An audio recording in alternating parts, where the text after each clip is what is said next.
Okay.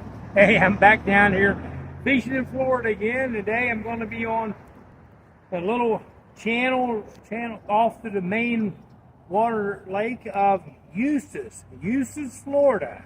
And I've caught some nice bass out of here and on rubber worm, spinnerbait, topwater.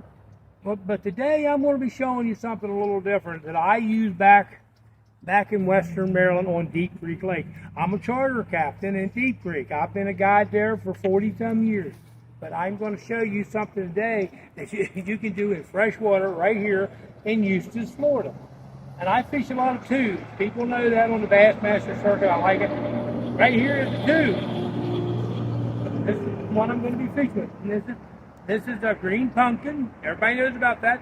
But today I'm not out in a bass boat, up down.